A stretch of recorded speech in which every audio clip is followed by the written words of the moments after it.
Hey, how are you? Look at you. You look good with your face. You got a good-looking face. You ought to do something with that. I don't know. Cut it off and put it on something, hang it on a tree. Would look good. Just cut your face off and put it on a tree. Be very cool. Hey, good morning. My name is Nick. I have podcasts that you should listen to, you should subscribe to, and you should download right fucking now. I'm with RadioMisfits.com, the Radio Misfits Podcast Network. I have two podcasts. One is called the Nick D Podcast, which is a pop culture entertainment podcast that I do on Tuesdays and Fridays. You can get it, a brand new episode twice a week. Esmeralda Leon is my co-host, and I review the movies, and I talk about TV and entertainment and books and music and wrestling and all kinds of great stuff and food.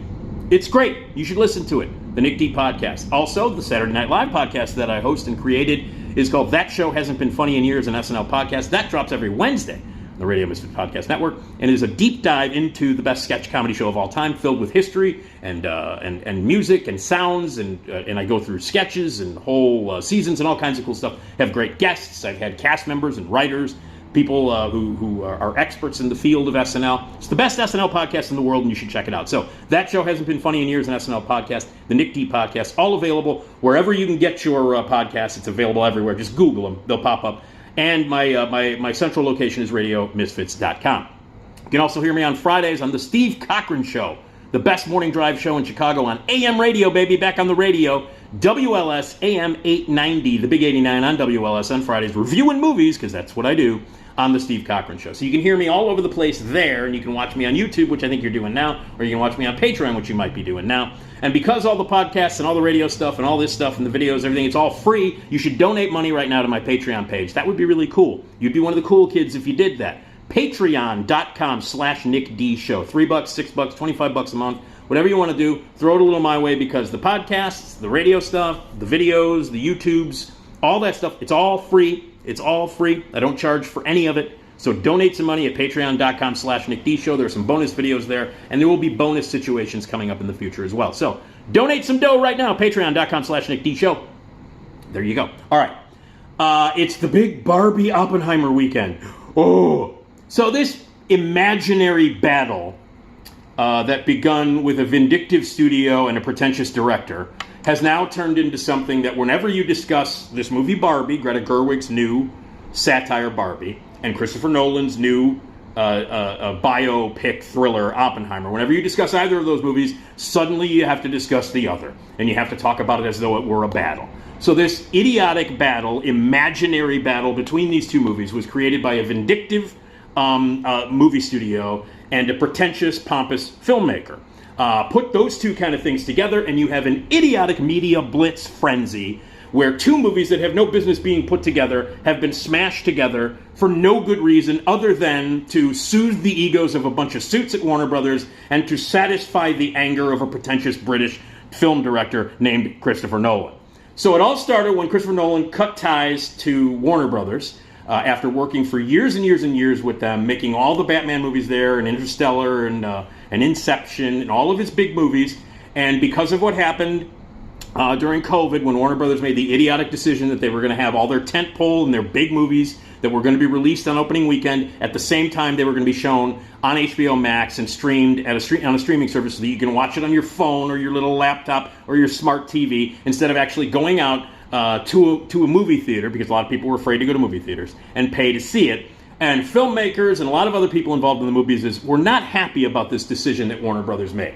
This sudden, very, quick decision that they made, because nobody, to be honest, to be true, to be fair, nobody knew what the hell was going on during COVID. We didn't know if it was going to, really change the world. And for a good solid couple of years, it did change the world. It did. But for a good solid couple of years, nobody went out. Nobody did anything.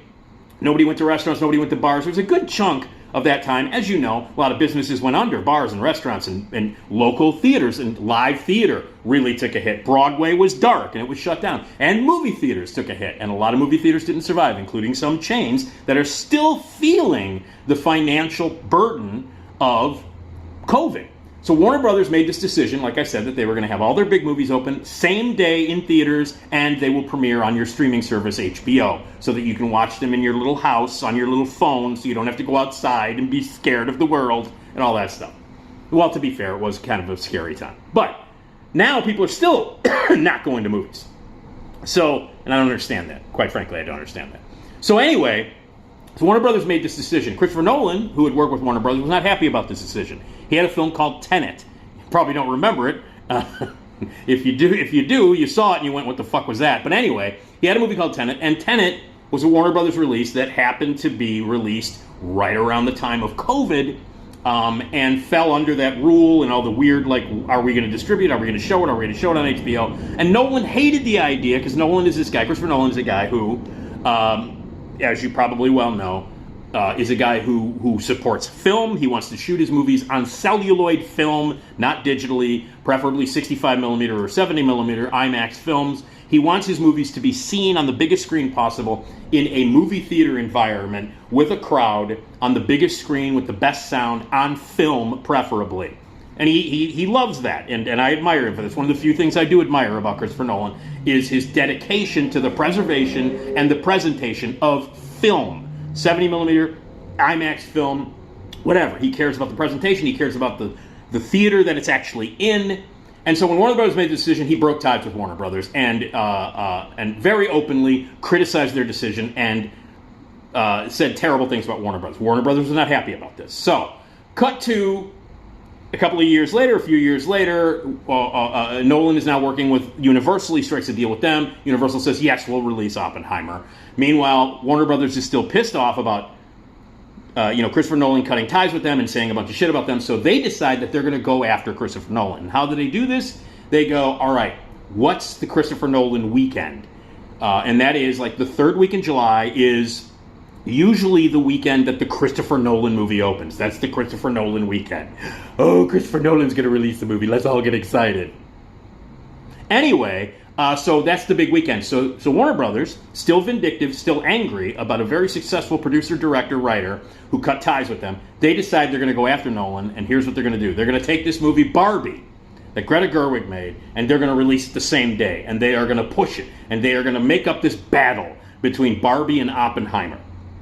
And then Christopher Nolan was pissed off about it. Christopher Nolan said terrible things about Barbie, about Barbie being released on the same day. So Nolan took the bait, Warner Brothers set it up, and then, you want to talk about taking bait, social media, the radio, the television, magazines, newspapers, whatever, they all jumped on top of it. Oh, this is a great angle. There's a war between Barbie and Oppenheimer. And oh my God. So now, anytime you mention Barbie or Oppenheimer, you got to mention them together. Let's talk about Oppenheimer. Well, first, we got to talk about Barbie. Let's talk about Barbie. Well, first, we got to talk about Oppenheimer because of this big war.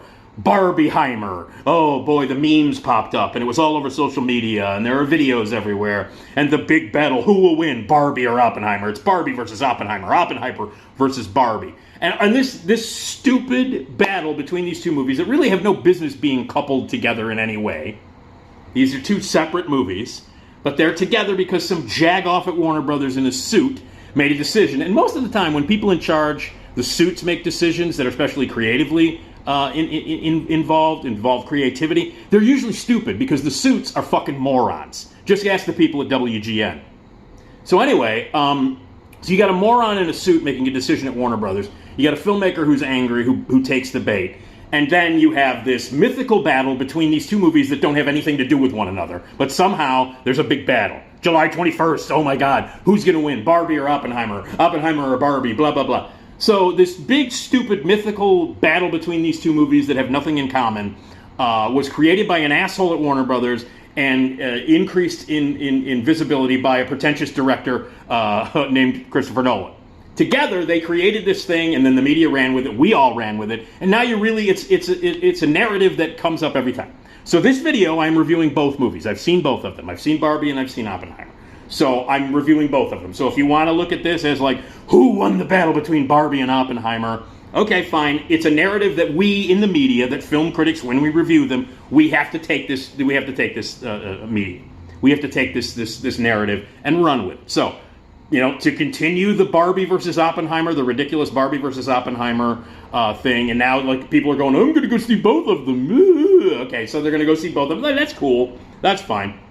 So it's become this whole thing, and it worked out for both of them. It worked out for Warner Brothers. It worked out for Universal. In the long run, even Nolan was like, I'm pretentious and British. I don't care. But anyway, the casts of Oppenheimer were seen with tickets to see Barbie, and the casts of Barbie were seen with tickets to see Oppenheimer. And some of the Oppenheimer press, they were dressed in pink, and in Barbie, some people were dressed, they had the hat, they had the Oppenheimer hat. So there was a thing, good-natured ribbing between the two productions and the casts, saying, hey, we're in Oppenheimer, but we like Barbie, and hey, we're in Barbie, we like Oppenheimer. It even reached that pinnacle. So this stupid, fictitious battle between these two polar opposite movies became something because some jagoff at Warner Brothers vindictively said that they wanted to go after Nolan, and they did, and now it's a whole thing, and here we are now.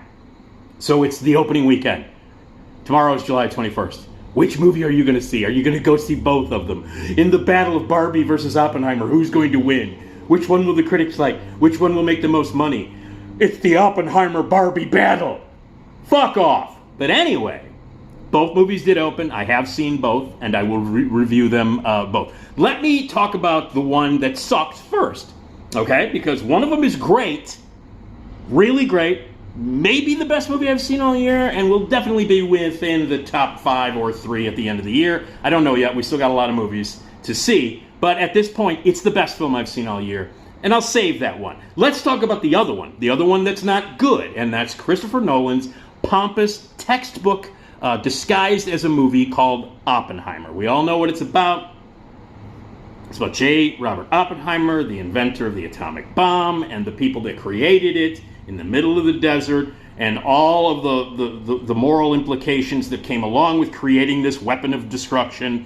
And the history of the man, his personal life, his relationships with women, his relationships with other scientists, the political relationships that happened, the trial that he was a part of, the hearings that went on afterwards, all the controversy, all of the complications that come from, being the guy who invented a weapon of mass destruction, be the guy who invented the atom bomb, what's happening in his mind, the guilt, the complicated things that were happening in him, the relationships, what went into making the bomb, both politically and both militarily, and what happens to the world after it, and how it still affects us today. It's all encompassing, and it's a biopic about this guy, and it's a 3-hour epic made by Christopher Nolan. All right. So if you know Christopher Nolan at all, it will be long. It will most likely be really pompous. And it will most likely be filled with all kinds of visual tricks and shit. And this movie does not disappoint in that regard. Now, let me just first say that, as you can probably tell, I'm not a big Christopher Nolan fan. I do not think he's one of the greatest filmmakers on the planet. I don't think he changed the face of films. I don't think he's that good. I think he's a talented filmmaker. He's made a couple of great movies, a few good ones, solid good movies, and then a bunch that suck. I would say he's made 12 movies. 6 of them suck. No, 7, I'm sorry. Yes, 6 of them, 5 of them suck. 5 of them suck. Like 4 of them are good to and 2 of them are great. 2 of them are truly great movies. And I do not think he's the savior of the film industry. I think I admire what he does in terms of using film and backing film, using 65mm film and insisting that people see his movies in theaters, and the preservation of film itself, celluloid, film itself, not digital. I appreciate that. But I just wish he would make movies that I gave a shit about, because I don't. He makes a lot of movies that I don't give a fuck about. And Oppenheimer is absolutely one of them. I think Oppenheimer is a bad movie. Not a good movie, not a great movie, a fucking bad movie. It is a pompous, exhaustingly long, really simplistic, filled with like visual symbols that, a second-year film student would throw into his homework film assignment after smoking a bunch of cigarettes and watching too many Bergman movies. It's filled with all these flashy images and symbolism. It's heavy-handed. Christopher Nolan couldn't write a movie for real human beings to save his life. No one in this movie, even though they're based on real people, it's based on a historical true event, nothing in this movie looks to be... this movie's not populated by human beings. It's populated by Christopher Nolan symbolic figures, because he has a bigger vision. And his vision is not that big. It's kind of small, but it's loud, and he shoots it on film, and it's shiny, and he does a lot of crazy manic editing in his movies, and he does a lot of tricky shit. He does it in this movie too, where it's black and white, and then you cut to a different time period, and the editing is this, and you jump to a different point of view, and he tricks you into thinking you're watching something complicated and really important, when in fact it's not very complicated. It's as simplistic as it can get, and it's as dumb as you can possibly imagine, filled with every kind of stereotypical character you can ever write. None of these characters are three-dimensional. They're all symbolic. They're all one-dimensional stereotypes. And the acting ranges from pretty good to awful. I mean, Robert Downey Jr. is awful in this movie. Gary Oldman has an appearance in it. Benny Safdie is embarrassingly bad. Tom Conti is laughable in this movie. Cillian Murphy's a terrific actor, is saddled with a non-human role. It may as well be a fucking alien playing the role, and that, I think, might be part of the point of Nolan's extraordinarily complex movie. He's okay. Matt Damon is okay. Florence Pugh, I think, gives the best performance in the movie. And it's the same kind of shit that he does, that Nolan does. It's real loud. There's all kinds of symbolism and flashing. He likes to quote, to quote, to have a quote about Prometheus and then show a big fireball in close up, and then sound goes boom and you go ooh, and then he edits to black and white and cuts to another spark, close up of a spark, and oh my God, what's going on in my head? I feel guilt. I'm Cillian Murphy. There's a lot of moments of Cillian Murphy staring directly into the camera, looking sad and guilty and upset. There's a lot of him staring at water that's dripping, and there's, it's a bunch of visual fucking basic filmmaking 101, first year at Columbia College dickhead filmmaking symbolism that you learn to not do when you graduated film school. But this motherfucker does the basic, stupid, simplistic visual symbolism horse shit that pompous filmmakers who think they're smart but they're not do. And that's the problem with Nolan. He thinks he's a goddamn genius. And he's not. I got news for him. Now, doing all these stupid, simplistic, one-dimensional visual and audio tricks might work in his sci-fi movies, where you really don't have to connect with any kind of humans. But when you're making a biopic about real people that existed in the real world at a real time, and you use all those visual, stupid symbolism bullshit, you use your little editing tricks, and you cut between time periods and blah, blah, blah. You're jumping all over the place time-wise. It might work in a sci-fi movie where it doesn't really have to make any sense, but that's all jerking off. And that's a lot of what Nolan does. He is a filmmaker who jerks off a lot. Watching his movies, it's like, all right, dude, I understand. You enjoy editing. Okay, tell a fucking story. Tell a story with three-dimensional characters. Can you do that? Oh, and it's so heavy. Oh, and it's all about what we've learned, and we're heading towards the end of the world, and blah, blah, fucking blah. It's a bunch of horse shit. And the same kind of crap, and I don't know what's going on with Nolan in the real world with his view on women, or I don't know what we're supposed to make of the fact that this is like the fourth movie where he's focused on an insane, either drunk or drug-addicted or suicidal maniac woman. I don't know if that's something, but that's consistent in his work. And there's not just one, there's two and kind of three crazy-ass suicidal weirdo women in this movie who are drunks or they're drug-addicted or whatever. And perhaps that's true in real life. Perhaps these women that are in there were that, but boy, does he pump it up to biblical proportions. He likes to have crazy, suicidal, insane women in his movies. Oh, they're crazy. Look at the crazy woman. And Florence Pugh is insane in this movie. And to a certain extent, the drunk character that Emily Blunt plays, his wife, she's crazy too. So I don't know what it is. I don't know what. I can't. He'll have to lie on a couch and have a therapist go, exactly what is your problem with women, and why do they, the ones that you focus on, have to be suicidal, insane, and drunk, or taking drugs? Why do you celebrate that in your fucking movies consistently? So in addition to doing the same tricks that he does, that are all like first-year film student bullshit, I can't believe people have fallen for this guy. I, honest to God, I don't get it. Is it because his movies are shiny and they're loud and they go boom? Is that why? Because that's the only thing I can get. I sat there, my ass was numb 45 minutes into this fucking extravaganza of light and sound for nothing. So, anyway, and so I don't like Oppenheimer. I think it's pompous. I think it's not effective at all. I didn't give a fuck about anything emotionally. I was not drawn in. I didn't think it was suspenseful and overwhelming and heartbreaking and, oh, it's one of the greatest movies about America ever made and one of the most potent and depressing things ever made about where we're going as a world. Fuck off. It's a filmmaker who likes to jerk off loudly and visually for 3 fucking hours. And he gives great actors either nothing to do or lets them do the stupidest shit that you can do on screen. Gary Oldman is embarrassing in this movie. And so is fucking Benny Safdie, and so is Robert Downey Jr. These people are terrible in these movies, in this movie. So here's the deal. It's 3 hours, it's long, it sucks. Now, should we compare it to Barbie? No. But since we are in this narrative, since it exists, I'm going to compare it to Barbie. And compared to Barbie, Oppenheimer is a fucking embarrassment. It's a sad trifle of a movie that's 3 hours long and loud. And compared to Barbie, it's a goddamn embarrassment. It is a second-year film school dropout, pretentious piece of shit that means nothing. It's insignificant. Oh, there's a little reference to a movie about nuclear bombs too, Nicholas Roeg made. But anyway, it's insignificant. If you want to compare it to Barbie, and we shouldn't, but now we have to. That's the narrative. Warner Brothers went along with it. So did Nolan. So did the press. We all have to do it. So, Barbie or Oppenheimer? The choice is easy. Fucking Barbie. Oppenheimer? Caca. Bye-bye. Let's talk about a real movie. Let's talk about a real piece of cinema. Let's talk about a filmmaker who is much more interesting and much more important than Christopher Nolan, and who is doing stuff in the world of film and filmmaking that is 9,000 times more interesting than what loud, crazy, shiny, editing maniac Christopher Nolan is doing. Greta Gerwig is a great filmmaker. She's not only a terrific actress and has always been a terrific actress and a great writer, but when she started directing movies, she's made some really amazing films.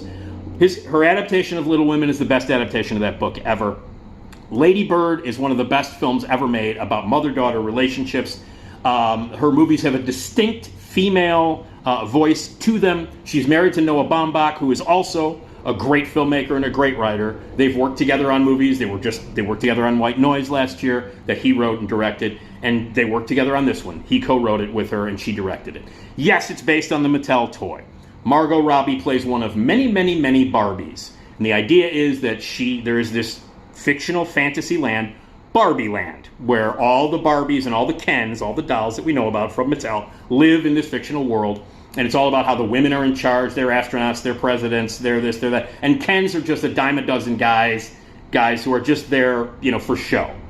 And it's about what would happen if Barbie starts to have these existential crises. Like, she's a doll and she starts thinking about death. And she starts being very depressed. Suddenly she becomes human. And she goes off to find out what's happening in the real world. So it's about these dolls coming to the real world and the real world coming to Barbie Land. And the movie is about this fictional world where the Barbies live and this real world and what Barbies mean to children in the real world. And it also includes the CEO of Mattel in the real world, and the Mattel Corporation trying to fix this problem where a Barbie has gotten sad and has gone into the real world. And then it's about the politics of the Barbie Land versus the real world. Mostly it's about the politics of the opposite sexes. It's about sexual politics, being a man, being a woman, what it's like to be a woman in the real world, what it's like to be a woman in the Barbie world. And it is a film that deals with feminism. It is a film that deals with politics.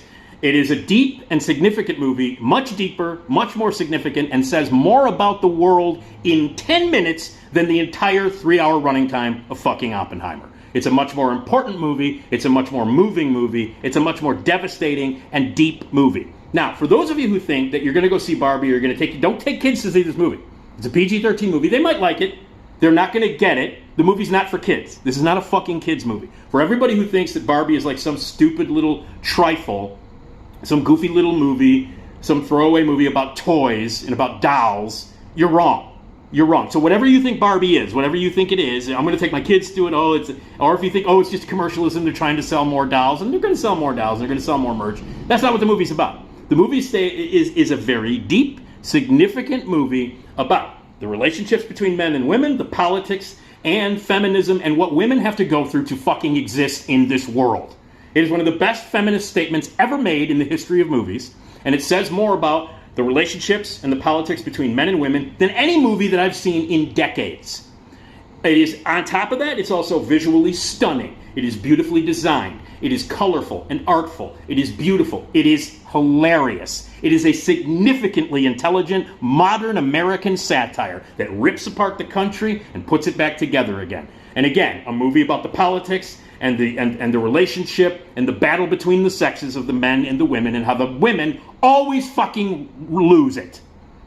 That's what the movie's about. There is an impassioned monologue that America Ferrera delivers in this movie about what women go through on a daily basis, the kind of position that they're put in, the kind of shit that they have to put up with, the kind of stuff that women have had to endure for decades and decades and decades and still have to endure. And this monologue that Greta Gerwig wrote is, she delivers it, it's 3/4 of the way through the movie. It's one of the best movie monologues of all time.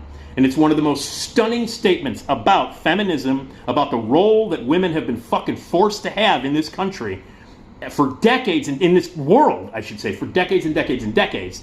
And the movie has this monologue that America Ferrera delivers, and it's one of the highlights not only of the movie, but of the entire fucking film year. One of the best monologues I've ever seen, one of the most important monologues about the role of women in feminism ever fucking written, and it's in the middle of a movie called Barbie about dolls. And there are tons of moments like that in the movie. It's a satire of amazing proportion, a satire, and it's deep, and it's about very dark stuff, and it's very powerful. And it says more about America and politics and the battle of the sexes than you can imagine. And on top of that, it's fucking hilarious. It is absolutely hilarious. It is a deep, very, very subversive satire. This is a very, very subversive, clinical, just really, really harsh satire. All disguised as a very colorful, happy, oh, it's about Barbies, it's about dolls. And then once you start getting into it, you realize that this movie is more significant and more deep than any movie you're going to see this year. It's a satire of unbelievable subversive power.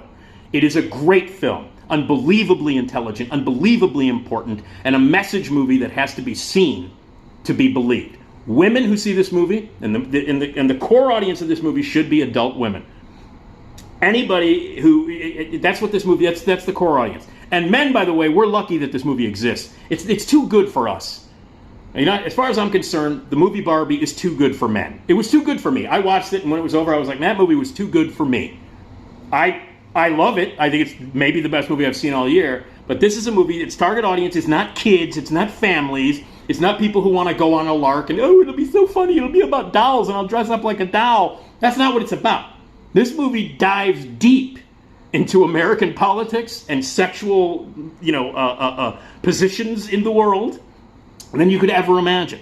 It's so much more than you think it is. It's so much more intelligent, so much more dark, and so much more subversive, and says so much more, about everything.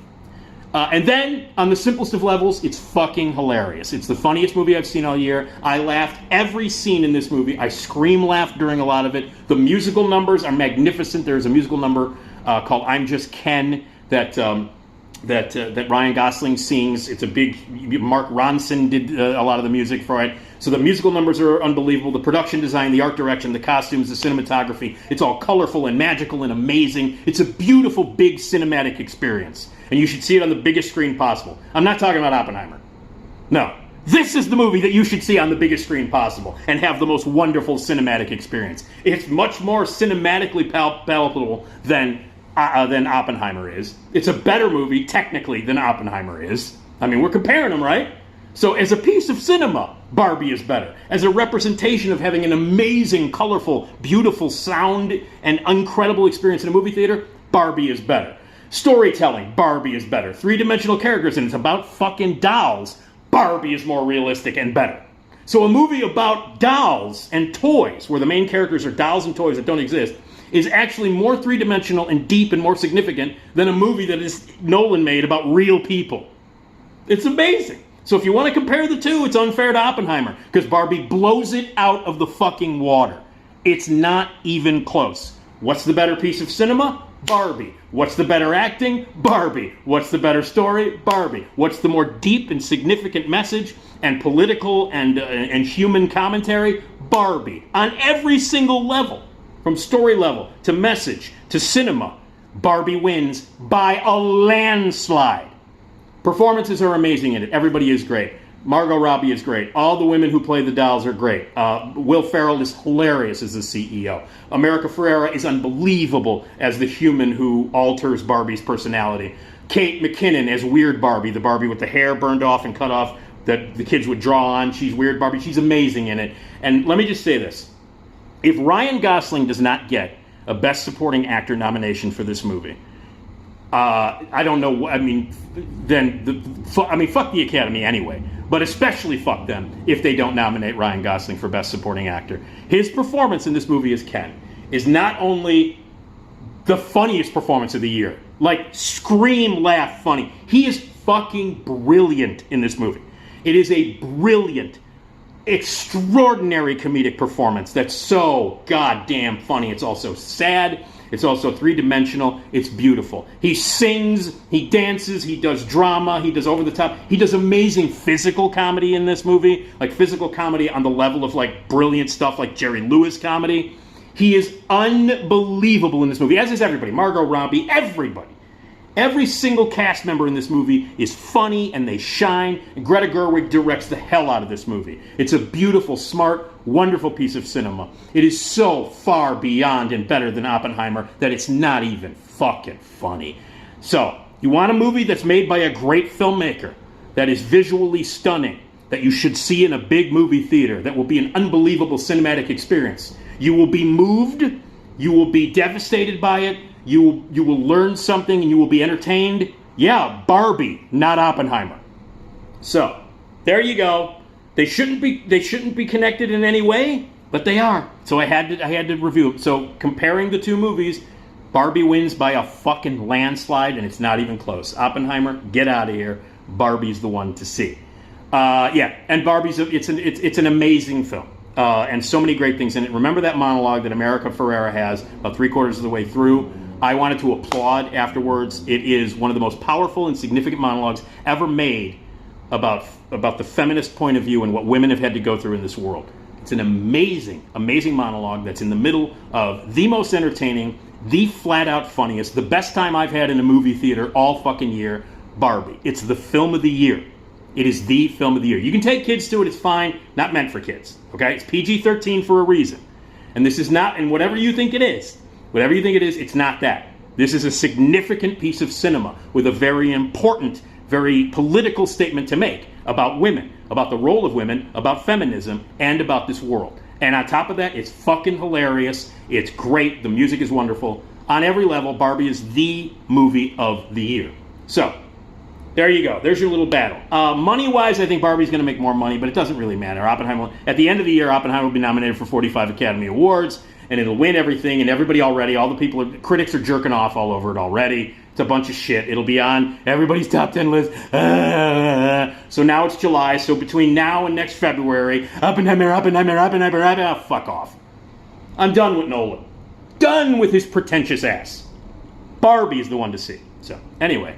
They shouldn't be connected, but they are, and I had to do it that way. So go see Barbie because Barbie rules.